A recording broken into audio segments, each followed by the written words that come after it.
Stalin sir നമസ്കാരം. ഈ എന്താണ് കുറച്ച് നാളുകളായിട്ട് കേരളത്തിൽ ഇങ്ങനെ പല അന്തർനാടകങ്ങളും അതുപോലെ തന്നെ പ്രത്യക്ഷ നാടകങ്ങളും ഒക്കെ നടന്നുകൊണ്ടിരിക്കുന്നതാണ്. തൃശ്ശൂരിൽ സുരേഷ് ഗോപി ജയിച്ചത് പൂരം മുടങ്ങിയത് മൂലമാണ് എന്നാണ് ഇപ്പോഴത്തെ പുതിയ കണ്ടുപിടുത്തമായിട്ട് വരുന്നത്. പൂരം മുടങ്ങിയത് മാത്രമല്ല, പൂരം മുടക്കിയതാണ്. അതിൻ്റെ പിന്നിൽ ADGP MR അജിത് കുമാറാണ്. അദ്ദേഹം RSSനെ പോയി കണ്ടിട്ടാണ്. ഇതിൻ്റെ പിന്നിൽ പിണറായിയും RSSും തമ്മിലുള്ള വലിയ അന്തർധാരയാണ് എന്നൊക്കെയാണ് പറഞ്ഞുകൊണ്ടിരിക്കുന്നത്.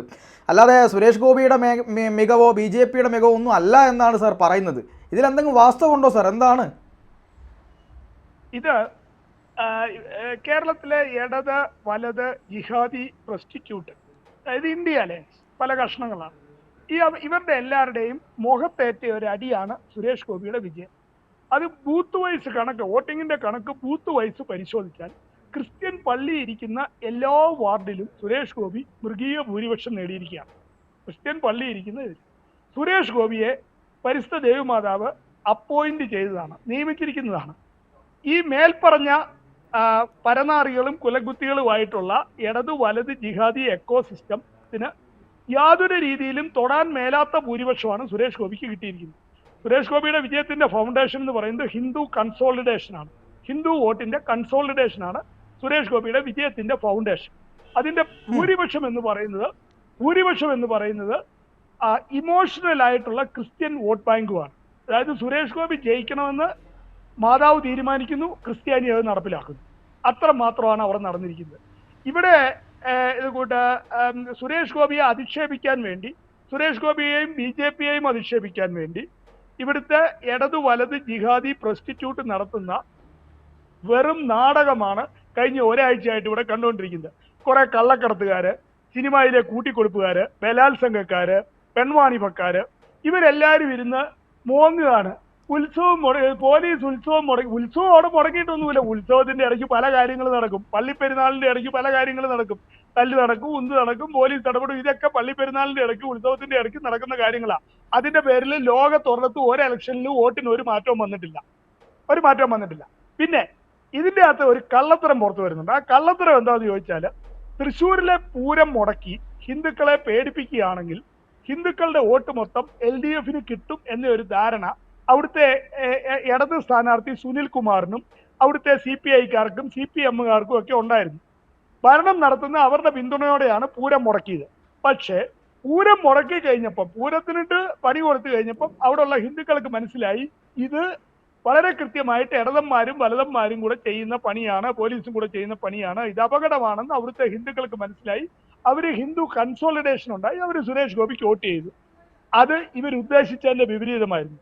എന്ന് മാത്രമല്ല, പൂരത്തിനിട്ട് ഇടതിനും വലതിനും ജിഹാദിയും പോലീസും കൂടെ പണി കൊടുത്തപ്പോൾ അവിടുത്തെ ക്രിസ്ത്യാനിക്ക് മനസ്സിലായി ഇന്ന് പൂരത്തിനിട്ടാണ് പണിയെങ്കിൽ നാളെ ക്രിസ്ത്യൻ പെരുന്നാളിനിട്ടും പള്ളിക്കിട്ടുമായിരിക്കും പണി വരാൻ പോകുന്നത്. അതുകൊണ്ട് ഇവരെ തടഞ്ഞേ പറ്റത്തുള്ളൂ. അത് കൃത്യമായിട്ട് അവിടെയുള്ള ക്രിസ്ത്യാനികൾക്ക് മനസ്സിലായി. അതുകൊണ്ട് ഹിന്ദുക്കളും ക്രിസ്ത്യാനികളും ജോയിന്റ് ആയിട്ട് സുരേഷ് ഗോപിക്ക് വോട്ട് ചെയ്തു, അവിടെ ജയിച്ചു. സാർ, അതായത് അവിടെ ഒരു സംശയം ഉള്ളത്, അതായത് ഈ RSSകാർ പൂരം മുടക്കി എന്നൊരു രീതിയിലേക്ക് കൊണ്ടുവരാൻ വേണ്ടി ഒരു നെറേറ്റീവ് സൃഷ്ടിക്കാൻ വേണ്ടി ശ്രമിച്ചപ്പോൾ അതാകെ പൊളിഞ്ഞ് പാളീസായി. ഈ ഇടതുപക്ഷം തന്നെയാണ് ഇതിൻ്റെ പിന്നിലുള്ളത്. ഈ അങ്കിത് അശോക് പോലുള്ള തൃശ്ശൂർ സിറ്റി പോലീസ് കമ്മീഷണറൊന്നും അങ്ങനെ ഒരു പിന്തുണയില്ലാതെ ഇതിനിറങ്ങില്ല എന്ന് കൃത്യമായ ജനങ്ങൾക്ക് മനസ്സിലായി. അതായത് ഒരു പൂരം മുടക്കിക്കൊണ്ട് അത് RSSന്റെ തലയിലേക്ക് ഇടുക എന്നാണ്, ഇവരൊക്കെ കൂടി ചേർന്നുകൊണ്ടാണ് ഇത് മുടക്കിയത്, ഇവർ പ്രശ്നം ഉണ്ടാക്കിയിട്ടാണ് എന്നൊരു നെറേഷൻ സൃഷ്ടിക്കാൻ ശ്രമിച്ചപ്പോൾ അത് പൊളിഞ്ഞു പാളീസായി എന്നും കൂടിയല്ലേ സാർ മനസ്സിലാക്കേണ്ടത്? അതെ, അതായത് ഇത് ബൂമറാങ്ങായി, ഇടതന്റെ തലയിൽ ബൂമറാങ്ങായി. ഇവർക്ക് ഇത് ഇടതന്മാർക്ക് പലപ്പോഴും പറ്റിയിട്ടുള്ളതാണ്. ഈ കണ്ണൂരൊക്കെ നമ്മൾ കാണുന്നുണ്ട്, ഇവന്മാർ ബോംബുണ്ടാക്കിയിട്ട് എറിയുന്നതിന് മുമ്പിലെ കയ്യിലിരുന്ന് പൊട്ടി കൈപ്പത്തി പോകും. അങ്ങനെ പോയവരുണ്ട്, കുറെ കമ്മികളുണ്ട് കണ്ണൂര്. അതുപോലെ തന്നെ ഈ പൂരം മുടക്കി ഇത് RSSന്റെ പെടലിക്ക് വെക്കാൻ വേണ്ടിയാണ് ഇവന്മാരെല്ലാം കൂടെ പ്ലാൻ ചെയ്തത്. പക്ഷെ അത് ഇവരുടെ പെടലിക്ക് തന്നെ വീണ്ടും പൊട്ടി. എന്നിട്ട് ഇപ്പം ഇവരിരുന്ന് കരയുകയാണ്. അതായത് ഇവരൊരിക്കലും പ്രതീക്ഷിച്ചില്ല അതിശക്തമായ ഒരു നിലപാട് ക്രിസ്ത്യൻ സഭയും ഗൃഹനാഥന്മാരും ക്രിസ്ത്യൻ വോട്ടർമാരും ക്രിസ്ത്യൻ യൂത്തും കാസയൊക്കെ കൃത്യമായ നിലപാടെടുക്കും. തൃശ്ശൂര് കൃത്യമായ നിലപാടെടുക്കും. ഇവന്മാർ ഇല്ല, ഇവരെല്ലാം വിശ്വസിച്ചിരുന്നത് അപരാധികളായിട്ടുള്ള അവതാരകന്മാരെ ആയിരുന്നു. കേരളത്തിലെ പ്രധാന മീഡിയയിൽ, അതായത് മാതൃഭൂമി, ഏഷ്യാനെറ്റ്, മനോരമ, ഇങ്ങനെയൊക്കെ ഒത്തിരി അപരാധികളായിട്ടുള്ള അവതാരകന്മാരുണ്ട്. അവരാണ് ഈ കഴിഞ്ഞ 3-4 ദിവസമായിട്ട് നാട്ടിൽ മൊത്തം അപരാധം പറഞ്ഞ് പ്രചരിപ്പിക്കുന്നത്. അതായത് ഇവർ പറയുന്നത് കേൾക്കണം, RSS നേതാവിനെ ഒരു പോലീസുകാരനോ റവന്യൂ ഉദ്യോഗസ്ഥനോ കളക്ടറോ രാഷ്ട്രീയക്കാരനോ കണ്ടാൽ അത് വിവാദമാണെന്നാണ് പറയുന്നത്. RSS ഇവിടെ നിയമാനുസൃതമായിട്ട് പ്രവർത്തിക്കുന്നതാണ്. ഇന്ത്യയുടെ പ്രസിഡന്റ് തുടങ്ങി ഇങ്ങോട്ടുള്ള മുഴുവൻ ആൾക്കാരും RSS കൂടെ വളർന്നു വന്നവരാണ്. അവരെ ആർക്കും കാണാം. അതിൻ്റെ അകത്തൊക്കെ കേരളത്തിലെ ഈ വൈകുന്നേരം വാർത്ത വായിക്കാൻ കയറുന്ന അപരാധിക്കൊക്കെ എങ്ങനെയാ തോന്നുന്നത് അതിൻ്റെ അകത്ത് വിവാദം ഉണ്ടെന്ന്. അതുകൊണ്ട് ഈ കേരളത്തിലെ ഇന്ത്യ അലയൻസിനെ സപ്പോർട്ട് ചെയ്യുന്ന അപരാധം മീഡിയാസ് ആദ്യം അപരാധം നിർത്തുക, അതാണ് ചെയ്യേണ്ടത്. അല്ലാണ്ട് സംഘത്തിനെയോ BJPയെയോ ക്രിസ്ത്യാനികളെയോ ഒന്നും വിമർശിക്കാൻ ഇവർ പോരണ്ട. ഇവര് പ്രസ്റ്റിറ്റ്യൂട്ട്, അതായത് ജനറൽ VK സിംഗ് ഉപയോഗിച്ച അതേ വാചകം പ്രസ്റ്റിറ്റ്യൂട്ട്, അതിന്റെ മലയാളമാണ് അപരാധി. അതുകൊണ്ട് ആ പരിപാടി വെച്ച് ആരെയും പേടിപ്പിക്കണ്ട. ഇവിടുത്തെ സംഘത്തിനെയോ ക്രിസ്ത്യാനികളെയോ സുരേഷ് ഗോപിക്ക് വോട്ട് ചെയ്തവരെയോ പേടിപ്പിക്കാൻ അപമാനിക്കാനോ കേരളത്തിലെ ഒരു മീഡിയയും, അത് പ്രിന്റ് മീഡിയ ആണേലും വിഷ്വൽ മീഡിയ ആണേലും ഇടതു മുന്നണിയാണേലും വലതു മുന്നണിയാണേലും കള്ളക്കടത്തുകാരനാണെങ്കിലും ആസനത്തിൽ സ്വർണം കടത്തുന്ന കള്ളക്കടത്തുകാരനാണേലും ഈ ജനങ്ങളെ പേടിപ്പിക്കാൻ വരണ്ട. അതുകൊണ്ട് നിങ്ങൾ എവിടുന്നേലും ഫണ്ട് വാങ്ങിച്ച് എന്തായാലും നിർവഹിക്കുന്നുണ്ടെങ്കിൽ ഈ കേരളത്തിലെ മെയിൻ മീഡിയകളോട്, അത് പേരെടുത്ത് തന്നെ ഞാൻ പറയാം, മലയാള മനോരമ, ഏഷ്യാനെറ്റ്, മാതൃഭൂമി, റിപ്പോർട്ടൻ, 24, അങ്ങനെ കുറെ എണ്ണമുണ്ട്, ഒരു 10-15 എണ്ണമുണ്ട്. അവരോട് പറയുക, നിങ്ങൾക്ക് എവിടെ വോട്ട് ചെയ്യണമെന്നൊന്നും നിങ്ങൾ നാട്ടുകാരോട് പറയണ്ട. നിങ്ങൾ റിപ്പോർട്ട് ചെയ്താൽ മാത്രം മതി, വാർത്ത വായിച്ചാൽ മാത്രം മതി.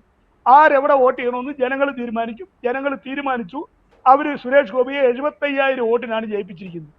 അതിന്റെ ഉത്തരവാദിത്വം വോട്ടർമാർക്കാണ്. അങ്ങനെ അപ്പൊ ഞാൻ ചോദിക്കട്ടെ, അങ്ങനെയാണെങ്കിൽ ഏതെങ്കിലും ഒരു അമ്പലത്തിലെ ഉത്സവം കലക്കിയാൽ 400 സീറ്റും കിട്ടുമല്ലോ. ഇത് ഇങ്ങനെ ഒരിടത്തെ ഒരു ഉത്സവത്തിനും പോയി വോട്ട്, അപ്പൊ ഉത്സവമൊന്നും അല്ല പ്രശ്നം, ഉത്സവം അല്ല ഇവിടുത്തെ പ്രശ്നം. പ്രശ്നം കൃത്യമായിട്ട് സുരേഷ് ഗോപിയെ ജയിപ്പിക്കാൻ അവിടുത്തെ ജനങ്ങൾ തീരുമാനമെടുക്കുന്നു, അദ്ദേഹത്തെ ജയിപ്പിക്കുന്നു. അപ്പൊ അത് ഈ മീഡിയയിലുള്ള വിഷ്വൽ മീഡിയയിലുള്ള അപരാധികള് ദയവ് ചെയ്ത് അതിൻ്റെ അകത്തോട്ട് അഭിപ്രായം ഒന്നും പറയണ്ട. അവരവരുടെ കാര്യങ്ങൾ മാത്രം നോക്കിയാൽ മതി. അല്ലാണ്ട് ആരെങ്കിലും കണ്ടതുകൊണ്ടോ ഉത്സവം മുടക്കാൻ ശ്രമിച്ചുകൊണ്ടോ അല്ല. ഇപ്പൊ ഇതിന്റെ കുഴപ്പം എന്താന്ന് ചോദിച്ചാൽ, ഇവരെല്ലാവരും ഈ മീഡിയകളെല്ലാം കൂടെ സുരേഷ് ഗോപിയെ തോപ്പിക്കാൻ ശ്രമിച്ചു. പല നുണകളും നാടകങ്ങളും പെണ്ണുങ്ങളെ ഇറക്കി എല്ലാം തോപ്പിക്കാൻ ശ്രമിച്ചു, നടന്നില്ല. അദ്ദേഹത്തിന് ദൈവത്തിന്റെ അനുഗ്രഹം ഉണ്ടായിരുന്നു, സുരേഷ് ഗോപിക്ക് ദൈവത്തിന്റെ അനുഗ്രഹം ഉണ്ടായിരുന്നു. അദ്ദേഹത്തിന് കൃത്യമായിട്ട്, അദ്ദേഹം ഒരു പരിശുദ്ധ ദേവമാതാവിന്റെ ഭക്തനാണ്, അതുകൊണ്ട് അദ്ദേഹത്തിന് മാതാവിന്റെ അനുഗ്രഹം ഉണ്ടായിരുന്നു, അദ്ദേഹം ജയിച്ചു. അത്രേ അതിൻ്റെ അകത്തുള്ളൂ. അത് ഇവിടുത്തെ ജനാധിപത്യത്തിന്റെ ഭാഗമാണ്. അദ്ദേഹത്തെ മോഡിജി മന്ത്രിയാക്കി, അദ്ദേഹം മന്ത്രിയായിട്ട് നല്ല മിടുക്കനായിട്ട് നടക്കുന്നു. അപ്പൊ അദ്ദേഹം ജയിച്ചത് താമരയല്ല ചെമ്പരത്തിയാണ്, അങ്ങനെ അനേകം നറേഷൻസ് ഇവർ ക്രിയേറ്റ് ചെയ്തു. ഒരു നറേഷനും ക്രിയേറ്റ് ചെയ്യാൻ കേരളത്തിലെ ഒരു മീഡിയയ്ക്കും അധികാരമില്ല.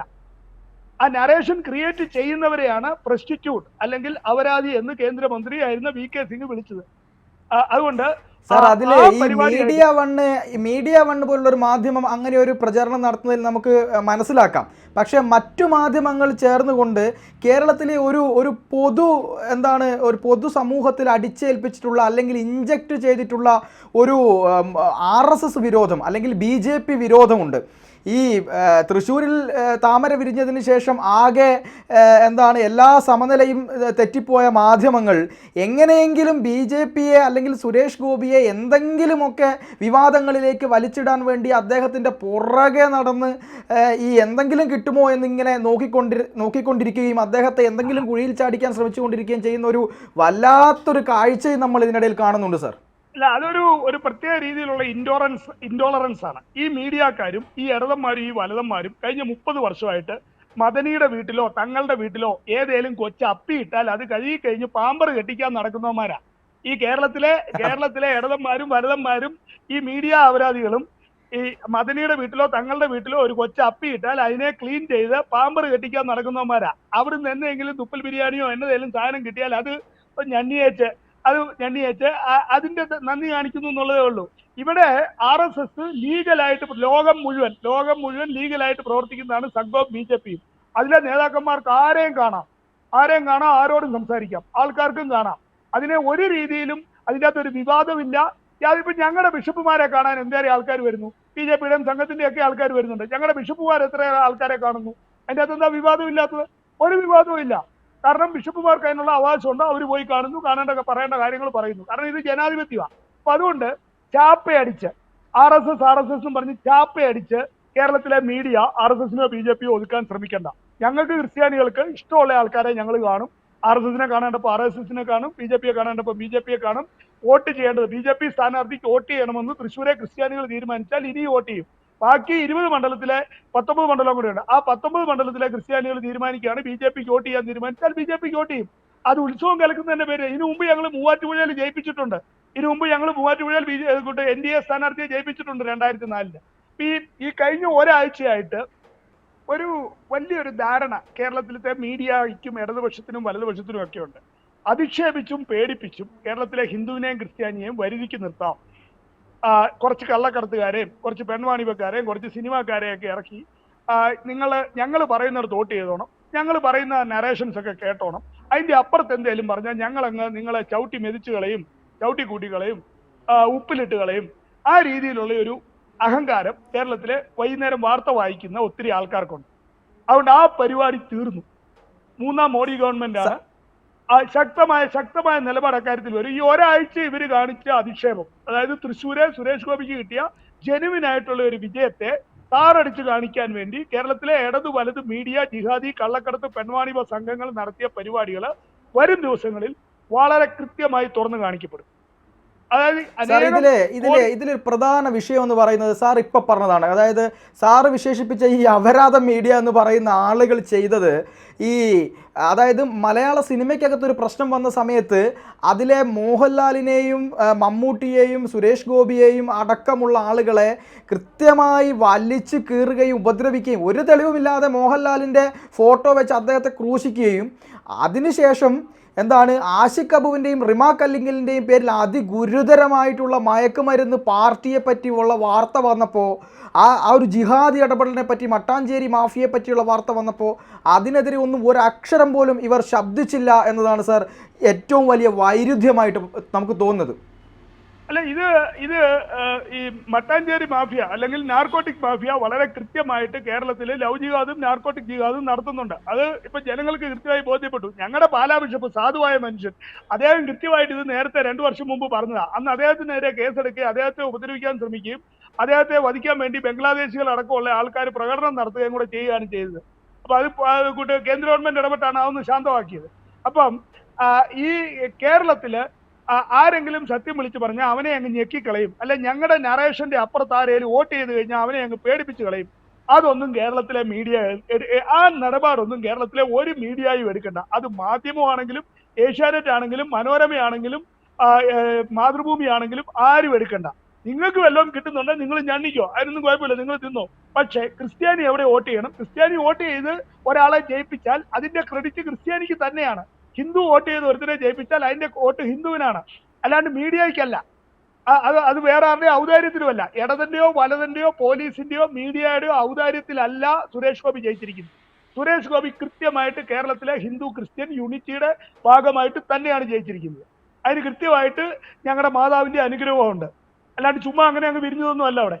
അപ്പൊ അത് ഇനി ആർക്കെങ്കിലും സംശയം ഉണ്ടെങ്കിൽ ഇലക്ഷൻ കമ്മീഷന്റെ ഈ ബൂത്തിൽ ലിസ്റ്റ് ഉണ്ട്, ആരെത്രയാ വോട്ട് ചെയ്തിരിക്കുന്നത് ഓരോ ബൂത്തിലും, ആരൊക്കെ എവിടെ വോട്ട് ചെയ്തു എന്നുള്ളതിന് ലിസ്റ്റ് ഉണ്ട്, എടുത്തു നോക്കിക്കൊള്ളുക. അല്ലാണ്ട് ഉത്സവം കലക്കി എന്നുള്ളതിന്റെ പേരിലൊന്നും അല്ല. അതുകൊണ്ട് ആ നറേഷനും ഒന്നും ആയിട്ട് ആരും വരേണ്ട ആവശ്യമില്ല. അത് വരുന്നവരെ അവർ ഉപയോഗിക്കുന്ന ഭാഷ ഉപയോഗിച്ച് തന്നെ അവരെ നേരിടും. ഇങ്ങോട്ട് അപരാധം ഇറക്കിയാൽ അങ്ങോട്ട് അതിലും നല്ല ഭാഷയിൽ നേരിടും. അതുകൊണ്ട് കൃത്യമായിട്ട് മീഡിയയ്ക്കും ഇടത് വലത് ആൾക്കാർക്ക് മുന്നറിയിപ്പ് നൽകുന്നു. ഏതെങ്കിലും രീതിയിൽ സുരേഷ് ഗോപിയെയോ സംഘത്തിനെയോ BJPയെയോ ഇവിടുത്തെ ക്രിസംഗികളെയോ ഞങ്ങളുടെ വോട്ടിംഗ് റൈറ്റിനെയോ ഞങ്ങളെ ഈ വിജയത്തെ താറടിച്ച് കാണിക്കാൻ ശ്രമിച്ചാൽ നിങ്ങളുടെ എല്ലാ കാര്യങ്ങളും എടുത്ത് പുറത്തിടും. ഈ നിങ്ങൾ കാണിച്ച ഇതൊന്നും അല്ല, ഇവരെ പറ്റിയുള്ള ഇതിലും കൂടിയ ഡീറ്റെയിൽസ് ഉണ്ട്, അതെല്ലാം കൂടി എടുത്ത് പുറത്തിടും. അതുകൊണ്ട് അവനവന് കിട്ടിയ കോഴിക്കാലും കടിച്ചു വലിച്ച് മീഡിയക്കാരോട് ഞാൻ പറയുന്നു, നിങ്ങൾ മര്യാദയ്ക്കൊക്കെ അവിടെ ഇരിക്കുക. അല്ലാണ്ട് സുരേഷ് ഗോപിയുടെ വിജയത്തെ പോളിംഗ് ഇതൊരു എലക്ഷൻ പ്രോസസ്സാണ്. തൃശ്ശൂരിൽ നടന്ന വിജയം ഒരു എലക്ഷൻ പ്രോസസ്സാണ്. അതിന് ഇലക്ഷൻ കമ്മീഷൻ എന്ന് പറഞ്ഞ ഒരു പരിപാടിയുണ്ട്, ഇതെല്ലാം മോണിറ്റർ ചെയ്യാൻ. അതെല്ലാം കഴിഞ്ഞാണ് ഈ പ്രോസസ് എല്ലാം കഴിഞ്ഞാണ് സുരേഷ് ഗോപി ജയിച്ചിരിക്കുന്നത്. അതുകൊണ്ട് ഒരു കാര്യം കൃത്യമായിട്ട് പറയുന്നു, വേറെ എന്ത് നടത്തിക്കോ, ഒരു തരിയെങ്കിലും സുരേഷ് ഗോപിയെ താറടിക്കാൻ ശ്രമിച്ചാൽ ശക്തമായ തിരിച്ചടി ഉണ്ടാവും. അക്കാര്യത്തിൽ ഒരു ദയം കാണിക്കില്ല. കൃത്യമാണ് സാർ. നമുക്ക് ഈ ചർച്ച അവസാനിപ്പിക്കാനുള്ള ഒരു സമയം കൂടി ആയിരിക്കുന്നു. അതുകൊണ്ടാണ് ഞാൻ ഇടപെട്ടത്, ക്ഷമിക്കുക. എന്ത് തന്നെയായാലും തൃശ്ശൂരിലെ പൂരം കലങ്ങിയത് കൊണ്ട് മാത്രമല്ല സുരേഷ് ഗോപി ജയിച്ചതെന്നും ഈ പൂരം കലക്കാൻ അതിൻ്റെ പിന്നിൽ പ്രവർത്തിച്ച ആളുകൾക്ക് നേരെ തന്നെ അത് ബൂമറാങ്ങായി വന്നുകൊണ്ടിരിക്കുന്നു എന്നുള്ളതാണ് യാഥാർത്ഥ്യം. അല്ലാതെ അത് സംഘികളുടെ തലയിലിടാൻ നോക്കിയപ്പോൾ അത് അവർക്ക് തന്നെ തിരിച്ചടിയായി. ഇപ്പോൾ അതിനെ ഉപയോഗിച്ചുകൊണ്ട് വേറൊരു രീതിയിലുള്ള പ്രചാരണം നടത്തുന്നു. അങ്ങ് പറഞ്ഞതുപോലെ ഓരോ പള്ളിയുള്ള ബൂത്തിലും സുരേഷ് ഗോപിക്ക് ഇത്രയധികം വോട്ട് കിട്ടിയിട്ടുണ്ടെങ്കിൽ അത് കൃത്യമായി ഓരോ ക്രിസ്ത്യാനിയും അറിഞ്ഞുകൊണ്ട് തന്നെ വോട്ട് ചെയ്തതാണ്, പല കാര്യങ്ങളും മനസ്സിലാക്കിക്കൊണ്ട് തന്നെ വോട്ട് ചെയ്തതാണ്. ഇത് അങ്ങയുടെ ചർച്ചയിലൂടെ കൃത്യമായി വ്യക്തമായി അങ്ങ് ഇവിടെ പറഞ്ഞിട്ടുണ്ട്. എന്തു തന്നെയായാലും നമ്മളെ ഈ ചർച്ചയിൽ പങ്കെടുത്തതിന് അങ്ങേക്ക് ഒരുപാട് നന്ദി. Thank you. പൂരം കലക്കിയവർക്കുള്ള പണി ദൈവം വേറെ വെച്ചിട്ടുണ്ട്, അത് ഇനി വരും. ഇപ്പൊ ശബരിമല കലക്കാൻ ശ്രമിച്ചവർക്കിട്ട് പണി കിട്ടിയിട്ടുണ്ട്.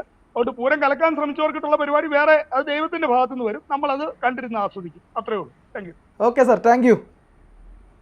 കൂടുതൽ വാർത്തകളും വിശേഷങ്ങളും നിങ്ങളിലേക്ക് എത്താൻ ABC മലയാളം സബ്സ്ക്രൈബ് ചെയ്യുക, ബെൽ ബട്ടണും അമർത്തുക.